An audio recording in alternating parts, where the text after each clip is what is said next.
안녕하세요. 저는 50대 중반의 여성입니다. 지금 생각해보면 이혼 그게 뭐라고 여태 그 모진 세월들을 견디고 또 견뎌냈나 싶네요.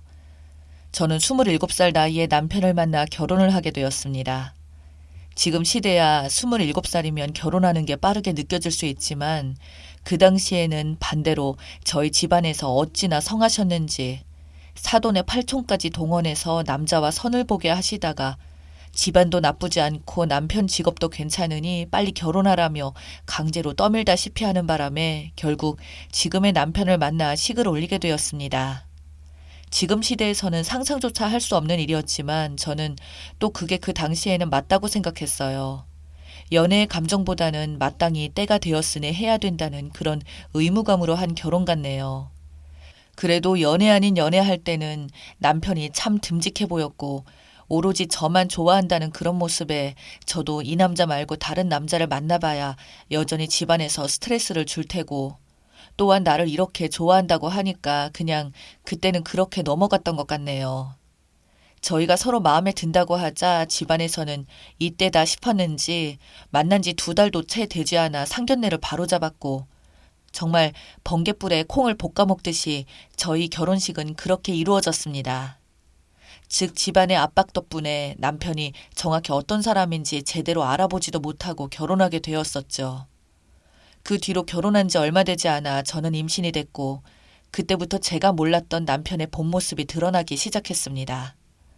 남편은 저를 마치 이제는 다 잡은 물고기라고 생각해서일까요?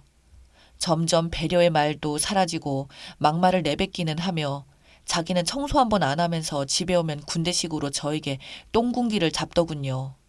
남편의 깔끔한 성격 때문에 임신 중에도 불구하고 하루가 멀다 하고 쓸고 닦고 다 했는데 책상 위에 손가락을 한 번 쓸더니 먼지가 있다며 싸늘하게 말하는 남편은 집에 오면 정말 자기는 손가락 하나 까딱거리지 않았습니다.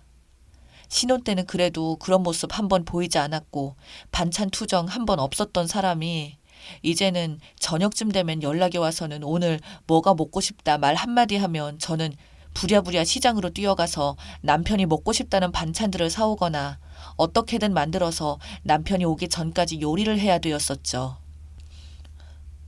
그러다 자기가 원하는 요리가 안 되어 있으면 저에게 온갖 짜증을 내며 집에 앉아 있으면서 그런 것도 안 하고 뭐 하냐는 말에 저는 벙쪄서 일찍 말해줬으면 진즉 해놓았을 텐데 지금 몸도 불편해서 시장에 못 갔다고 말을 해도 남편은 오히려 투덜거리며 해놓은 음식들이 간이 안 맞다. 우리 엄마는 이렇게 안 했는데 넌 우리 엄마한테 가서 요리 좀 배워야겠다. 내 친구 마누라는 요리도 잘하던데 넌 어떻게 된 게 뭐 제대로 할 줄 아는 게 없냐는 등 온갖 비교와 폭언 등으로 저는 점점 병들어 있었죠.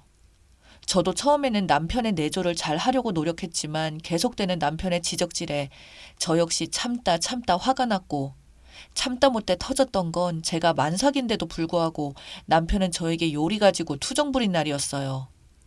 거동조차도 너무너무 힘든데 남편의 음식을 차리느라 너무 서러워서 그날 울기까지 했었고 남편이 그 뒤로 집에 와서는 그 음식으로 투정을 부리니 제 인내는 한계에 가다 못해 이성이 끊기더군요. 저는 그래서 남편과 소리를 지르며 싸움을 하자 남편이 저에게 내뱉은 말은 너무나도 충격적이었습니다. 내까짓 게 화내면 어쩔 거냐고, 아이 낳고 버려져 봐야 정신 차릴 거냐며 만삭인 저에게 협박을 하더군요. 바보 같게도 그 상황에서 너무 당황하고 놀래서 아무 말도 못했었고 그저 꿀먹은 벙어리처럼 남편만 쳐다보고 있자 남편은 저를 비웃으며 앞으로 자기 말 잘 들으라고 그럼 최소한 버리지는 않을 거라며 협박을 하더군요. 그땐 만삭인 제 몸과 그동안 남편에게 세뇌를 당하다시피 하니 버려진 자존감들은 저를 꼼짝 못하게 만들었고 남편이 저를 버린다는 말에 화를 내기보다는 버려질까봐 두려웠습니다. 그러나 그런 남편도 어쩌지 못하는 일이 발생했었죠. 바로 시어머니가 당뇨에 중풍까지 와서는 전신마비가 되는 일이 발생되었습니다. 그러자 남편은 제 눈치를 보더니 엄마를 우리가 모시고 살아야 될 듯 하다며 저에게 말을 하는데 기가 막히더군요. 그래도 결혼할 때 시댁 도움도 많이 받았던지라 거절할 명분도 딱히 없어서 그때부터 어쩔 수 없이 시부모님을 모시고 살게 되었습니다. 그러나 결코 쉬운 일이 아니었어요. 시어머니는 편찮으셔서 거의 하루 종일 누워만 계시니 그만큼 입은 심심한지 제가 일을 하고 있으면 바로 저에게 애미야! 라고 누워있던 방에서 저에게 수시로 소리를 지르셨고 전 청소나 밥을 하다가도 냉큼 시어머니에게 달려가서 원하시는 걸 항상 들어드려야 됐고 TV 리모컨도 제대로 못 누르시니 제가 그걸 일일이 다 해드려야 했었죠. 그뿐만 아니라 어머니의 소변 그리고 욕창 때문에 목욕까지도 매일매일 제가 해드렸는데 남편은 그래도 자기 엄마라 눈치 보면서 초반에는 도와주더니 그것도 한 반년쯤 지나자 노인네 냄새와 똥냄새 등이 난다며 집에 들어오는 것도 싫어하더군요. 그럴 수밖에 없는 게 시어머니가 그렇게 있으니 어쩔 수가 있겠습니까? 그런다고 요양원 같은 데 보내기에는 남편이 돈이 없다고 말을 했지만 실상은 그 돈이 아까워서 본인 엄마한테 쓰는 것조차 아까워하고 있는 걸 알고 있었습니다. 게다가 시어머니께서는 재산이 좀 있으셨어요. 자기 죽으면 상속하라며 절대 먼저 돈을 주시지 않더라고요. 그리고 무엇보다 어머니가 요양원 가는 걸 싫어했거든요. 대신 자신이 죽을 때까지 쓰라며 저희 집에 들어오면서 주신 큰 돈들이 있었기에 그 돈으로 치료비나 돈 들어가는 건 문제가 없었습니다. 정말 3년 병에 효자 없다는 말 들어보셨나요? 모르겠지만 저는 그 생활을 3년도 아니고 5년도 아니고 무려 10년가량 했습니다. 그렇다 보니 제 몸 역시 골병 들기 시작했고 시어머니도 계속 누워만 있고 몸이 불편하니 점점 많이 날카로워지시더군요. 급기야 나중에는 저에게 욕설까지 하며 저희 아이들과 저를 너무나도 고통스럽게 했습니다. 시모는 저에게 내가 너 때문에 이렇게 되었다는 둥 조금이라도 늦게 오면 내가 죽었으면 좋겠지 나쁜 거사라며 온갖 입에 담을 수 없는 욕설을 하는 시어머니. 남편도 그게 너무 고통스러운지 결국은 시어머니와 상의 끝에 요양원에 보냈지만 시어머님은 다시 요양원에 있기 싫다며 온갖 난동을 다 부려서 반년도 못 되어서 저희가 다시 저희 집으로 모실 수밖에 없었네요. 그 뒤에도 온갖 고생을 하다가 어머니 중풍이 너무 심해져서 끝내는 말까지 못하게 되었을 때 정말 그러면 안 되지만 마음이 오히려 나아졌습니다. 적어도 이유 없이 욕먹는 일들은 없어졌으니까요. 본인도 말을 못하자 처음에는 답답했는지 눈을 엄청 부라리며 난리를 쳤지만 그것도 한두 번이지 결국 아무것도 못하고 계시더니 끝내 그렇게 눈에 초점도 풀려가시고 저희 첫째 아들이 군대 가기 직전에 돌아가시게 되었습니다. 그렇게 시어머니가 돌아가시게 되자 저희 집안은 더 이상 집에서 나던 그 끔찍한 냄새들도 안 나게 되었고 집에서 돈이 빠져나가는 것도 없어지게 되고 남편은 그래서 기분이 좋았는지 장례식이 끝나고는 그동안 수고 많았다며 저희 가족끼리 외식도 하고 주말 여행도 가고 그랬었죠. 사실 시어머니 살아계시는 동안에는 진짜 여행이라는 거 단 한 번도 못 가는 수준이었죠. 그 상황에 어떻게 가겠습니까?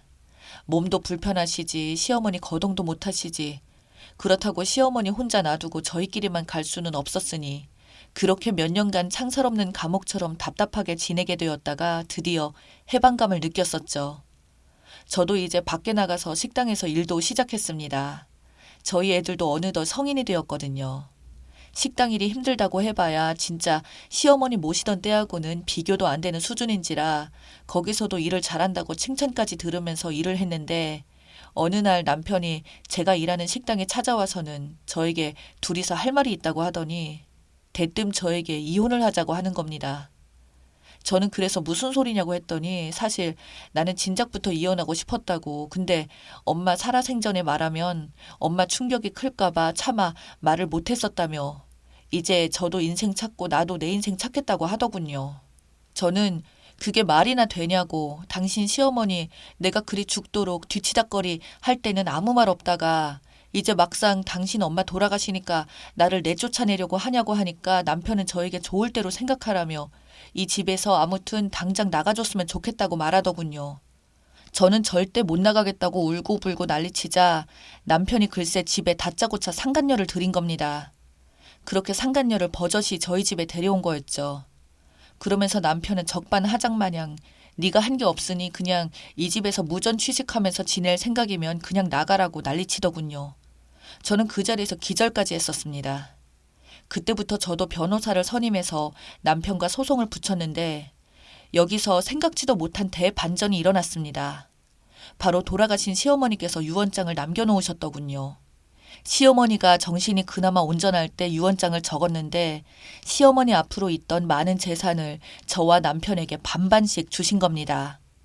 저에게 막대하는 남편에게 시모가 정신이 온전할 때만큼은 구박도 하시며 제 편을 들어주셨거든요. 그래서 저한테 한 번씩은 자기가 나중에 죽으면 이 재산을 모두 너희들에게 나눠줄 테니 싸우지 말고 행복하라고 그리 말씀하시던 분이셨지만 그게 말로만 그렇게 해서는 아무런 효과가 없는 줄 알았는데 이게 유언장이 존재한다는 것이었죠. 문제는 남편 놈이 그걸 전부 다 위조한 게 들통이 나서 상속인에게 결격 사유에 해당된다는 것이었습니다. 남편은 그제서야 저를 찾아와 손이 발휘되도록 빌기 시작하더군요. 자기가 잠시 미쳐서 잘못 판단을 했다면서요. 하지만 저는 이미 고소장 접수했으니까 헛소리 하지 말고 시어머니 재산은 모두 내가 받아서 우리 자식들과 평생 잘 먹고 잘 살 테니 너는 네가 버는 그 쥐꼬리만한 돈으로 그 상간녀와 재혼해서 잘 살라고 말하고는 그 많은 재산을 전부 제가 받아올 수 있게 되었습니다. 진짜 남편 놈 하루가 멀다 하고 저를 매일 찾아와 무릎까지 꿇면서 싹싹 비는데 이제는 거의 매일같이 보니까 너무 지겹더라고요. 그래서 저는 매일같이 찾아오는 남편에게 말했습니다. 이제는 우리 되돌리기에는 너무 늦었다고 그러니 더 이상 추한 짓 그만하고 네가 진짜 사랑하는 그 상간녀와 행복하게 살라고 하니까 끝내 남편이 폭발하여 저에게 폭력까지 써서 경찰서에 끌려갔습니다. 그 뒤로는 저희 앞에 나타나지도 못하네요. 남편이 겁 많은 거 예전부터 알고 있었거든요. 한 번 더 저에게 나타나 협박하면 감옥 간다는 말에 겁먹은 것 같습니다. 덕분에 집에서 식모살이를 하던 제가 이제는 부엌에서 벗어나 지금은 어느 집 사모님들처럼 행복한 생활을 누릴 수 있게 되었네요. 더 이상 제 인생에 남자는 필요 없고 오로지 저희 아이들만 잘 키워서 나중에 결혼할 때 도움이나 많이 줄 수 있으면 좋겠네요.